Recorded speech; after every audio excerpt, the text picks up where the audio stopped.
साल 2019 में north Korea के राष्ट्रपति किम जोंग उन की एक फोटो खूब वायरल हुई थी। फोटो में किम जोंग एक ट्रेन के बाहर खड़े हैं, हाथ में सिगरेट है। पास एस्ट्रे लिए खड़ी है किम जोंग उन की बहन किम यो जोंग। इस ट्रेन से किम अमेरिकी राष्ट्रपति डोनाल्ड ट्रंप से मिलने वियतनाम जा रहे थे, जहां एक समिट होना था, लेकिन फ्लाइट नहीं, ट्रेन से। अब सुप्रीम लीडर की ट्रेन आम लोगों की ट्रेन से हटकर होगी, ये तो ऑब्वियस बात है। लेकिन किम की ट्रेन के फीचर्स एकदम एक्सट्रीम लेवल पर हैं। ये एक चलता फिरता किला है, ऐसी ट्रेन जो ज्यादातर तोप के गोलों का भी सामना कर सकती है। इस ट्रेन से किम अब चीन पहुंचे हैं। चीन के राष्ट्रपति शी जिनपिंग ने उन्हें 3 सितंबर वाली विक्ट्री परेड के लिए बुलाया था, तो वो अपनी ट्रेन लेकर पहुंच गए। किम की ट्रेन 1 सितंबर को प्योंगयांग से निकली थी और 2 सितंबर के सुबह बीजिंग पहुंची। इस सफर को फ्लाइट से तय करने में 2 घंटे से भी कम समय लगते हैं, लेकिन किम ने फ्लाइट की बजाय ट्रेन से सफर किया। इस ट्रेन में उन्हें पहुंचने में 20 घंटे से भी ज्यादा का समय लगा। क्यों नॉर्थ कोरिया के राष्ट्रपति किम जोंग फ्लाइट की जगह ट्रेन से सफर करते हैं, इसी के बारे में जानेंगे आज के इस वीडियो में। हेलो, मेरा नाम हिमांशु है और आप देख रहे हैं खबर गांव। उत्तर कोरिया के नेता किम जोंग उन की अंतर्राष्ट्रीय यात्राएं हमेशा से मिस्ट्री से भरी रही हैं। 2011 के अंत में सत्ता संभालने के बाद किम ने चीन, वियतनाम और रूस का दौरा किया। तीनों यात्राओं के लिए उन्होंने प्लेन के बजाय ट्रेन को चुना। इस कस्टमाइज्ड आर्मर्ड ट्रेन का नाम है तायांग हो। ये ट्रेन किम और उनके परिवार के लिए बनाई गई है। बनाते हुए 2 लक्ष्य रखे गए थे, लग्जरी और सेफ्टी। अलग अलग कॉन्फ़िगरेशन में इस ट्रेन में 15 से 20 डिब्बे हो सकते हैं, जिनमें किम के लिए बेडरूम, रेस्टोरेंट, ऑफिस और दूसरे इंतजाम भी मौजूद होते हैं। किम जहां भी रहे, इस ट्रेन के जरिए नॉर्थ कोरिया के कमांड एंड कंट्रोल ग्रिड से जुड़े हुए रहते हैं। इसके लिए ट्रेन में स्पेशलाइज्ड कम्युनिकेशन डिवाइस लगाए गए हैं। ये वैसा ही है जैसे दूसरे हेड्स ऑफ स्टेट के प्लेन में होता है। फिर कुछ डिब्बे स्टाफ के लिए भी होते हैं, सेक्रेटरीज, सरकारी अधिकारी, गार्ड्स, मेडिकल ऑफिसर्स, कुक वगैरह के लिए। इसके अलावा 2 और डिब्बे होते हैं, जिसमें किम की 2 बख्तरबंद मर्सिडीज कारें लाई जाती है। जब किम किसी जगह पहुंच जाते हैं तो स्टेशन से आगे अपनी इन्हीं मर्सिडीज में जाते हैं, और इन सब के साथ होता है एक डिब्बा जिसे पावर कार कहते हैं। इसमें एक जनरेटर लदा होता है जो ट्रेन को बिजली देता है। जाहिर है, ट्रेन सिर्फ एक जनरेटर के भरोसे नहीं चलती, बैकअप भी रहता है। 2018 में ही नॉर्थ कोरिया के सरकारी टेलीविजन ने एक वीडियो जारी किया। इस वीडियो में किम इसी ट्रेन के एक डिब्बे में चीनी अधिकारियों से मुलाकात कर रहे थे, जिसमें गुलाबी रंग के सोफे थे। 2020 में जब किंग एक तूफान प्रभावित क्षेत्र का दौरा करने के लिए ट्रेन में थे, तब सरकारी टेलीविजन ने एक और डिब्बे की तस्वीरें दिखाई। 2011 में किम के साथ रूस के एक फौजी कमांडर ने भी सफर किया था, नाम कॉन्टेस्टिन पोलिकोस्की। उन्होंने अपनी किताब ओरिएंट एक्सप्रेस में इसका जिक्र किया था। कॉन्टेस्टिन बताते हैं कि किम की ट्रेन के साथ 2 और खास ट्रेनें चलती हैं।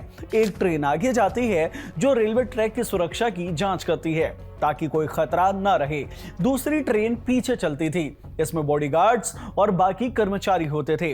पोलिकोस्की ने लिखा है कि उस जमाने में ट्रेन में रूसी, चीनी, कोरियाई, जापानी और फ्रेंच कुजीन्स में भी डिश ऑर्डर की जा सकती थी। ताजा लॉबस्टर्स खाने के लिए जिंदा लॉबस्टर्स ट्रेन में रखे जाते थे, और पेरिस के बोर्डो और बरगंडी की रेड वाइन भी केस में मंगाए जाते थे। पोलियोस्की ने तो यहां तक कह दिया था कि रूस के राष्ट्रपति पुतिन की पर्सनल ट्रेन भी किम जोंग उन की इस ट्रेन के सामने फीकी थी। अब इस ट्रेन के फीचर्स जान लीजिए। पर एक सवाल यह भी है कि ये ट्रेन बॉर्डर कैसे पार करती है, क्योंकि सभी देशों के रेलवे ट्रैक एक जैसे तो होते नहीं है। इसका जवाब भी सुनिए।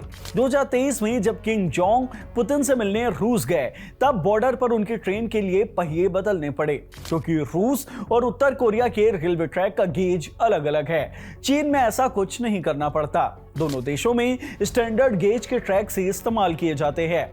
बॉर्डर पार करते ही चीनी इंजन ट्रेन को खींचने लगता है, क्योंकि चीनी ड्राइवर को वहां के ट्रैक और सिग्नल की अच्छी जानकारी होती है।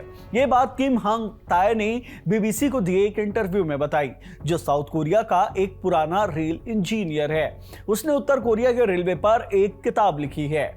जब किम चीनी राष्ट्रपति शी जिनपिंग से मिलने गए तब उनकी ट्रेन को हरे रंग के खास चीनी इंजनों से खींचा गया। इस पर चीन रेलवे का लोगो लगा हुआ था। इन इंजनों के नंबर 0001 या 0002 थे। इसका मतलब चीन ने अपने सबसे खास इंजन दिए थे जो बड़े नेताओं के लिए इस्तेमाल होते हैं। साल 2019 में जब किम वियतनाम में ट्रंप से मिलने गए तो चीन के ही रास्ते से गए थे। तब उनकी ट्रेन को चीनी इंजन ही खींच रहा था। चीन में उनकी ट्रेन 80 किलोमीटर प्रति घंटे की रफ्तार पकड़ सकती है। चूंकि ट्रेन बहुत भारी है इसलिए 2 इंजन लगाने के बाद भी average speed 60 kilometre per hour के आसपास ही निकल कर आती है। नॉर्थ कोरिया में ये और स्लो है, वहां एवरेज स्पीड 45 किलोमीटर प्रति घंटे के आसपास रहती है। अब ये जान लेते हैं कि किम ट्रेन का सफर ही ज्यादातर क्यों करते हैं। किम जोंग उन को ट्रेन यात्रा की परंपरा अपने पिता और पूर्व नेता किम जोंग इल से विरासत में मिली है। नॉर्थ कोरिया के पहले नेता किम इल सुंग थे जो किम जोंग उन के दादाजी थे। अपने शासन के दौरान 1994 में अपनी मौत तक अक्सर ट्रेन से वो विदेश यात्रा किया करते थे। उनके बेटे किम जोंग इल ने भी विदेश जाने के लिए सिर्फ ट्रेन का इस्तेमाल किया। टाइम्स मैगजीन की रिपोर्ट के मुताबिक दोनों नेताओं ने एक टेस्ट फ्लाइट के दौरान 2 प्लेन्स का टकराव देखा था जिसके कारण प्लेन से सफर करने का डर उनके दिमाग में बैठ गया। किम जोंग इल ने 3 बार रूस की यात्रा की थी जिसमें 2001 में मॉस्को तक 20,000 किलोमीटर का लंबा सफर भी शामिल था। 2011 में उनकी मौत ट्रेन में ही हुई थी जब उन्हें अचानक दिल का दौरा पड़ गया था। उस ट्रेन के डिब्बे को अब उनके स्मारक में प्रदर्शित किया जाता है। किम जोंग उन जो अब राष्ट्रपति हैं अपने परिवार की परंपरा निभाते हुए समिट के लिए ट्रेन से जाते हैं। 2019 में अमेरिकी राष्ट्रपति डोनाल्ड ट्रंप के साथ मुलाकात के लिए उन्होंने प्योंगयांग से 5 घंटे की फ्लाइट की बजाय 2.5 दिन का ट्रेन का सफर चुना। ये सिर्फ परिवार की आदत नहीं बल्कि सुरक्षा का भी मामला है। उत्तर कोरिया के नेता अपनी धीमी लेकिन मजबूत ट्रेनों पर भरोसा करते हैं। उनके पुराने हवाई जहाजों के मुकाबले ये बख्तरबंद ट्रेन कहीं ज्यादा सुरक्षित है। इसके पीछे एक स्ट्रेटेजी भी है। अगर हवाई जहाज पर हवा में हमला हो जाए तो बचने की उम्मीद बिल्कुल कम होती है, लेकिन ट्रेन भले ही धीमी हो किम को बचने का बेहतर मौका दे सकती है। रास्ते बदले जा सकते हैं, रुकने की जगह बदली जा सकती है।